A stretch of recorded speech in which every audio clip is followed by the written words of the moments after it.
Why does Star Citizen work? If you've been a PC gamer in the last decade or so, you've probably heard the name at least once. You've probably seen gameplay of it and admired its vision to some degree. You don't need to dig far, however, to see that it's also surrounded by controversy and criticism. As both a lifelong gamer and a software engineer, I thought it would be interesting to explore why this game is so appealing to some people while being so divisive to others. I think we can separate our analysis between the game itself and the business model surrounding it. Starting off with the game itself, the first thing you're going to notice is how beautiful it is.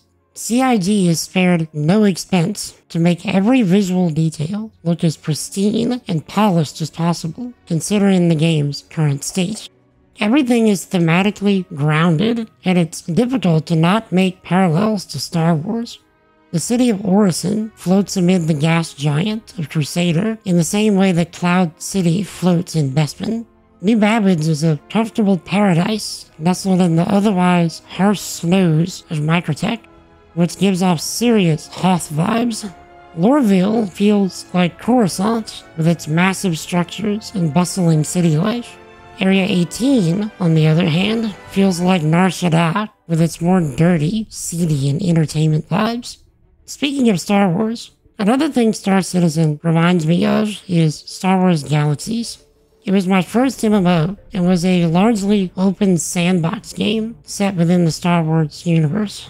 There were very few quests and very little structured content by today's gaming standards, but it provided you with the tools, freedom, and potential to go out and make your own fun within the well-crafted spaces the developers provided for us. It was some of the best gaming experiences I've ever had, and I truly enjoyed just existing within that universe. Since it was shut down in 2011, I've yearned to find another game like it to fill that void without success. Star Citizen has been the closest thing I've seen to Star Wars Galaxies, and it draws me to it in ways few other games can. The missions the game provides are not meant to pull you into any meaningful stories or to the universe itself, but serve more as glorified tutorials to show you the tools the game gives you to go out and make your own fun.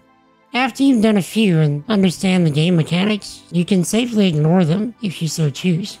After that, your only job is to find some ships you like, maybe group up with some friends, and do whatever you want. Do you like exploring? There's a whole lot to see. Do you like combat? You can do it in space and on the ground. Want to mostly avoid conflict? Grab a cargo ship and get to work.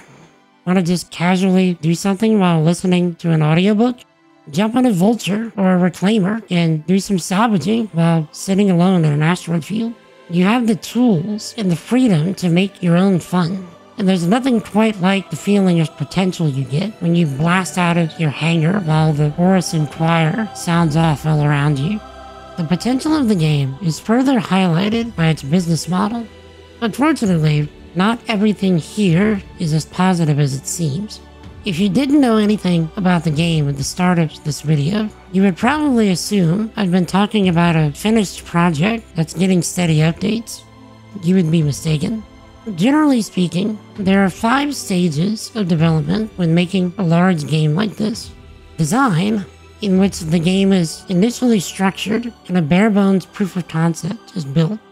Pre-alpha, in which enough systems are built that only the developers, as well as some of their friends and family, can play it to provide feedback about the core experience of the game. Many bugs exist in this phase, and it's often not shown to the public. Alpha, in which most of the core systems are built out enough to allow a small number of people from outside the development house to play the game and continue providing feedback on the large-scale core systems. There are still many bugs in this phase, and the only people playing in this phase are typically the ones personally invited by the developers. Beta, in which most, if not all of the core systems are complete, and the developers are opening access to much more of the general population so that they can provide feedback on the finer details of the game. This phase often tests if the game runs on as many computers as possible, and also tests if the game's online functionality can hold up under the pressure of tens of thousands of players playing at once. And release, in which all systems are functional and the game is being sold to the public. In reality, Star Citizen is still in alpha, and it has been for the past 12 years. This is where things get kind of weird. This is an early access game that is still in very active development, and it's funded entirely by crowdsourcing. In order to access the game, you need to pledge to the project, which also gives you access to a starter ship you choose based on how much you pledge. If you want a better ship, you can increase your pledge to the cost of that ship. You can buy ships with in-game currency, but because the game is still in alpha, your data is wiped on a semi-regular basis, and the only ships you can keep after each wipe are the ones you've pledged for. So if you don't want to start fresh a few times a year, the idea is to buy ships with in-game currency to figure out which ones you like best, then pledge for those ships with real money. That can add up to hundreds or even thousands of dollars if you're not careful. To be fair, and to help put this in perspective, my Final Fantasy XIV subscription costs me $13 a month, which comes out to $156 a year. I've been subscribed for about 9 years now, which means I've spent a little over $1,400 on the game without including the additional cost of buying expansions. I bring this up to point out that I'm not against spending a lot of money on a game I enjoy. I bring it up to highlight the difference of the business models. With Final Fantasy XIV and other subscription-based MMOs, I know what I'm getting into from the outset. It's less clear with Star Citizen. I can pledge for a ship only to find that it doesn't quite suit my needs after a while. Because I'm enjoying the game and see its potential, I might increase my pledge to get a better ship, only to repeat the process. If I'm not careful, I could spend much more than I intended. Thankfully, I noticed that potential before I went down that rabbit hole, and I'm limiting my spending to something similar to a subscription-based MMO in order to keep myself in check. Others, however, may not notice that potential until they've spent too much, and that kind of rubs me the wrong way. You may have also noticed that I've been using the word pledge a lot.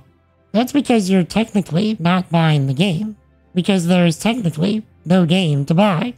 You're actually pledging to support a project that will eventually be a game that is sold, and your pledge gives you access to test the project moving forward. If that sounds convoluted, it is. If it doesn't sit right with you, you're not alone. According to a Wikipedia article I found, the game is creeping up on $700 million raised for the game's development, which puts it second to only Genshin Impact at over $900 million.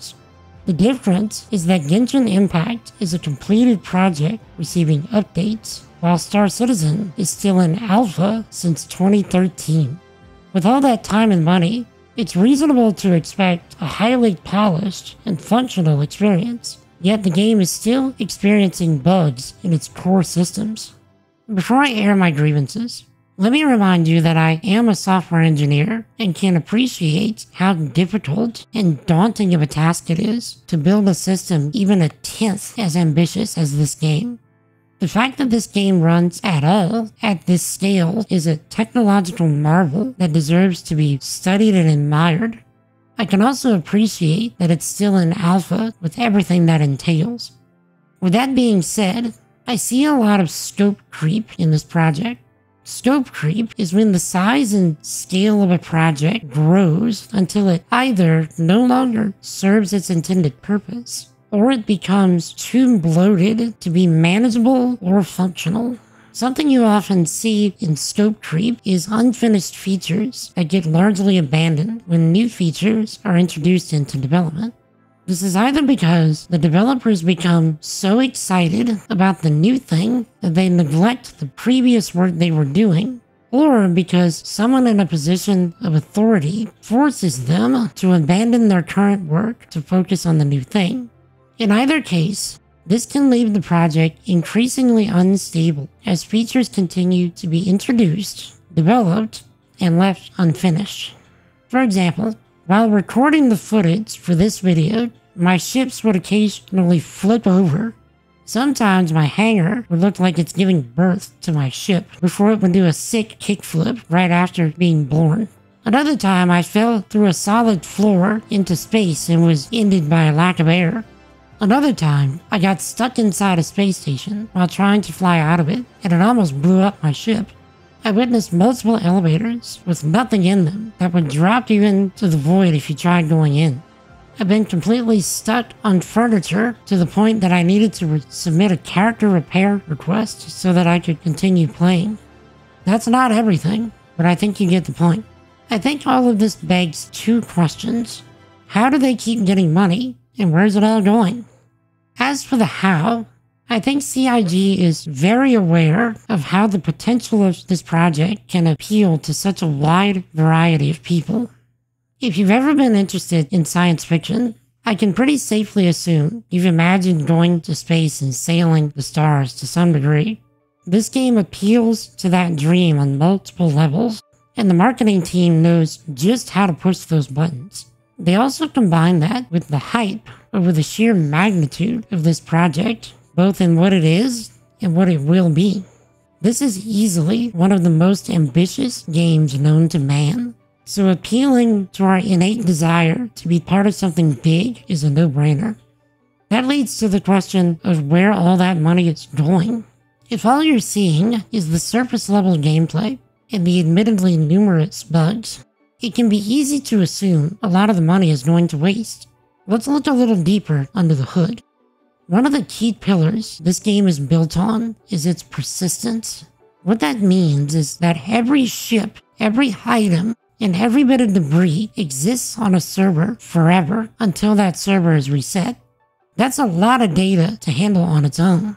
But add on top of that the fact that all those entities have physics calculations going constantly back and forth between the players and the server, and that increases the complexity of how this thing works by orders of magnitude and requires more powerful hardware to keep it running.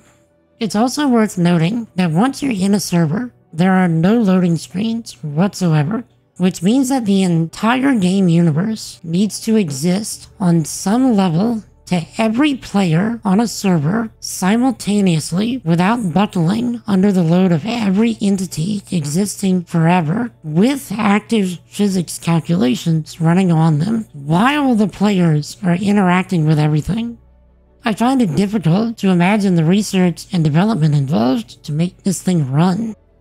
As of the recording of this video, CIG has recently implemented what they're calling server meshing, which aims to spread the game universe, its players, and its entities with all the physics intact across multiple servers simultaneously in real time without any loading screens.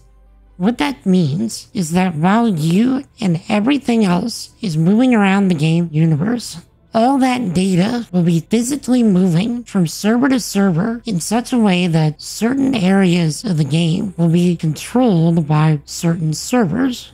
When you cross the boundary from one area to the next, you will seamlessly transition from one physical server to the next without a loading screen.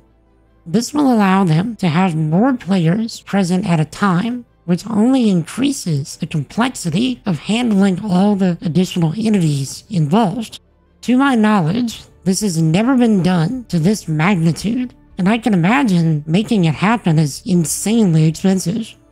On top of that, I haven't even mentioned that they've also added in an entirely new solar system called Pyro to the game, which only increases the complexity of making everything run.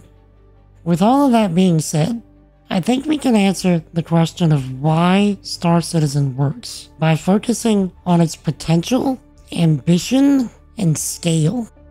The potential not only covers the gameplay due to the fact that it's an open sandbox, but also to what it is and what it can be, both as a game and as a huge step forward in what gaming technology can do.